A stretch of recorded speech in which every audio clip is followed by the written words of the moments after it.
ਮਰੀਮ, ਹਰ ਸਾਲ ਝੰਡੇ ਤੇ ਗੁਬਾਰੇ ਤੇ ਲੈ ਲੈਂਦੇ ਆ, ਪਰ ਕੀ ਇਹੀ ਪਾਕਿਸਤਾਨ ਨਾਲ ਮੁਹੱਬਤ ਹੈ? ਨਹੀਂ ਅਲੀ, ਆਓ ਅੱਜ ਅਸਲ ਮੁਹੱਬਤ ਦਾ ਮਤਲਬ ਸਿੱਖਦੇ ਹਾਂ।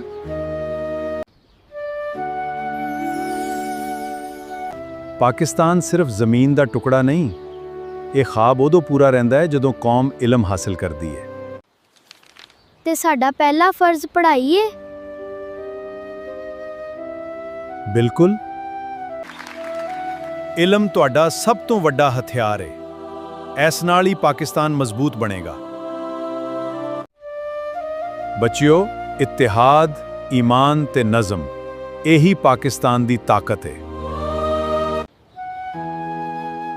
ਅਗਰ ਅਸੀਂ ਆਪਸ ਵਿੱਚ ਲੜੀਏ ਤਾਂ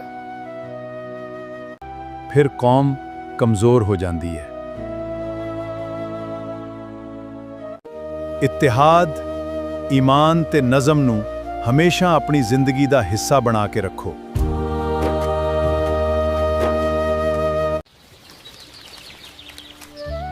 ਮੇਰੇ ਬੱਚਿਓ, ਸਫਾਈ, ਈਮਾਨਦਾਰੀ ਤੇ ਦੂਸਰਿਆਂ ਦੀ ਮਦਦ ਕਰਨਾ ਵੀ ਵਤਨ ਦੀ ਖਿਦਮਤ। ਇਹ ਵੀ ਪਾਕਿਸਤਾਨ ਨਾਲ ਮੁਹੱਬਤ ਹੈ। ਪਾਕਿਸਤਾਨ ਨੂੰ ਮਜ਼ਬੂਤ ਬਣਾਉਣ ਦਾ ਆਗਾਜ਼ ਆਪਣੇ ਕਿਰਦਾਰ ਤੋਂ ਹੁੰਦਾ ਹੈ। ਰੱਬ ਕਰੇ ਤੁਸੀਂ ਹਮੇਸ਼ਾ ਆਪਣੇ ਵਤਨ ਦਾ ਨਾਮ ਰੌਸ਼ਨ ਕਰੋ। ਅੱਜ ਤੋਂ ਮੈਂ ਦਿਲ ਲਗਾ ਕੇ ਪੜਾਂਗਾ ਤੇ ਆਪਣੇ ਪਾਕਿਸਤਾਨ ਦਾ ਨਾਮ ਰੋਸ਼ਨ ਕਰਾਂਗਾ। ਤੇ ਮੈਂ ਸਫਾਈ ਰੱਖਾਂਗੀ, ਸੱਚ ਬੋਲਾਂਗੀ ਤੇ ਹਰ ਬੰਦੇ ਨਾਲ ਇੱਜ਼ਤ ਨਾਲ ਪੇਸ਼ ਆਵਾਂਗੀ।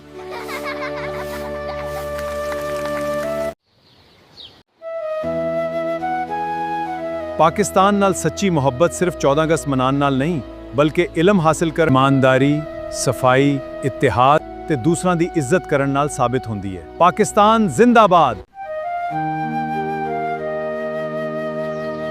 ਪਾਕਿਸਤਾਨ ਜ਼ਿੰਦਾਬਾਦ, ਪਾਕਿਸਤਾਨ ਪਾਇੰਦਾਬਾਦ।